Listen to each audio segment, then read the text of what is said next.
Hello everyone, my name is Thomas Solander and I'm the founder of the Bigfoot Finders organization. We're an organization that will help find Bigfoot and prove to the world that Bigfoot actually exists. My colleague, Will Devine, and my other colleague, Richard Garitano, couldn't be here for this video. We're going to have a lot of YouTube videos documenting our research on Bigfoot. This is our introductory video to teach you a little bit more about what we're going to do and a little bit about our opinions on previous Bigfoot encounters. Let's see. I'm going to tell you a little bit about Will. Will is a newfound Bigfoot believer. He's only been believing in Bigfoot for about a couple days now. Friday was his first time he ever believed in Bigfoot, and I was trying to show him the Patterson-Gimlin film. And in the process of doing that, he was almost there, but not fully there once I showed him that. So I was scrolling down at the bottom of the YouTube page, and I saw a video called The Pennsylvania White Bigfoot. So I put that on, and it scared him, and it scared me too. And I've been believing in Bigfoot for a long time, and it really creeped me out. So if you have never seen that video before, it's about this guy. I don't know the context of the situation, but it's in his backyard, and I think he might have heard the Bigfoot. So he's walking with a camera and a flashlight, and the first shot you see of the Bigfoot is about 40 yards away. And then he gets closer, and he's about 2 or 3 feet from it. And he shines the light in the Bigfoot's face. You see the face for about a second, and then it runs off. But it was really scary for me personally, because you didn't know when it was going to happen. It's just he's walking through the woods, and all of a sudden the Bigfoot just is right there. So it's pretty creepy for me, and it really scared Will, too, my colleague. And when we showed our other colleague Richard, he was pretty scared too. You know, it was a very scary video. Well, you may say, "Oh, I don't think that you're the best person to be going out finding Bigfoot." All right, I may be 13 years old, Richard may be 14, and Will may be 11, but we're not going to make up hoaxes just to make you believe that they're Bigfoot. We're going to prove to you that Bigfoot exists. We're going to document every piece of evidence that we have found on our journeys to find Bigfoot. The first area I want to focus on, my cousin, she has a farm in upstate New York. It's right around the Adirondacks area, like maybe 50 miles below the Adirondacks. She has 200 acres, and most of that is farm. Well, no, sorry, not farm. Most of that is woods, and I suspect that there could be a few Bigfoots roaming around there. Maybe not a few, but at least one.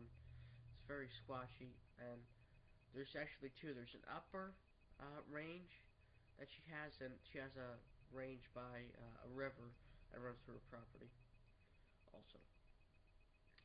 And more of my opinion on Bigfoot, I would have to say my favorite Bigfoot video would be the Auburn footage, which is new. It's from about September.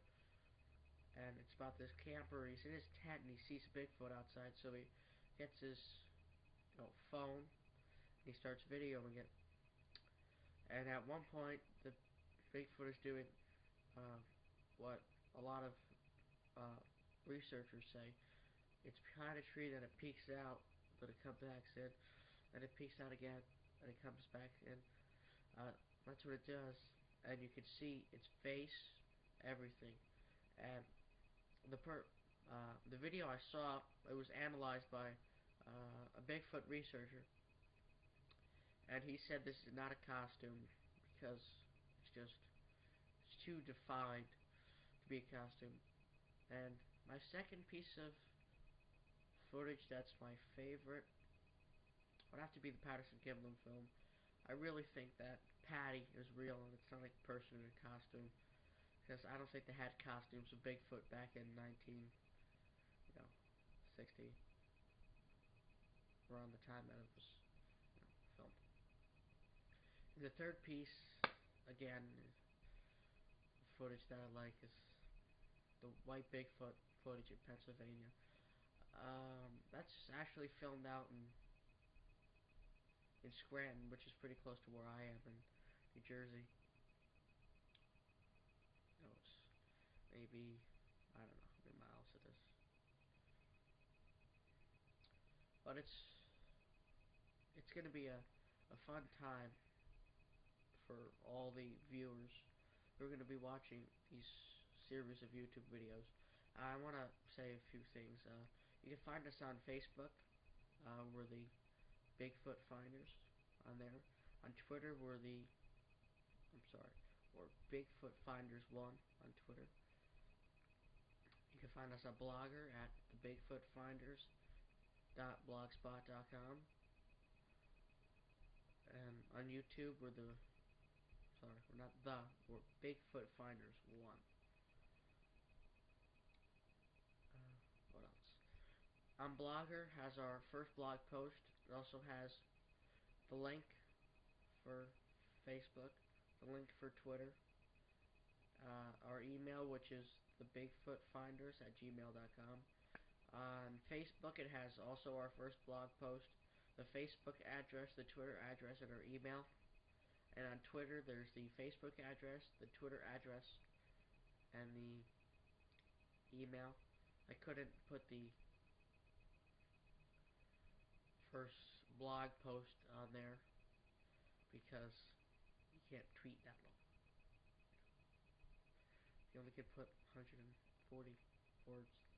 This was more, a lot more. So, what else do I have to say?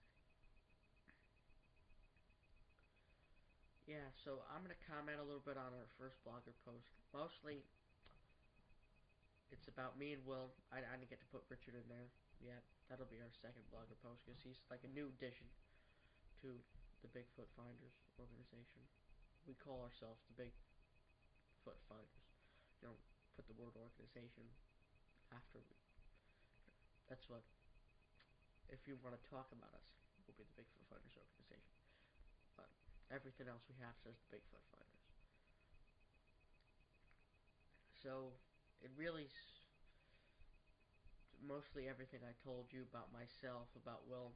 I forgot to tell you, I'm pretty good at making some Squatch calls. I do it every night by my house in New Jersey, where we are. I don't get an answer back.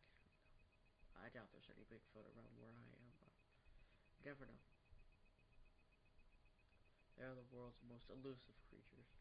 Probably everywhere. Well, not everywhere, but a lot of places.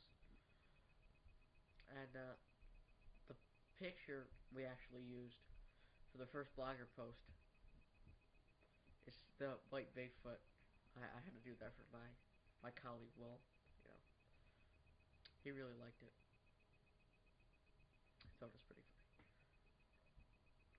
So tune in next time to Bigfoot Finders on YouTube, so you can follow our progress of finding the world's most elusive creature, the one they call Bigfoot. And I'm going to end with a note, which I will probably end with every time, a Squatch call.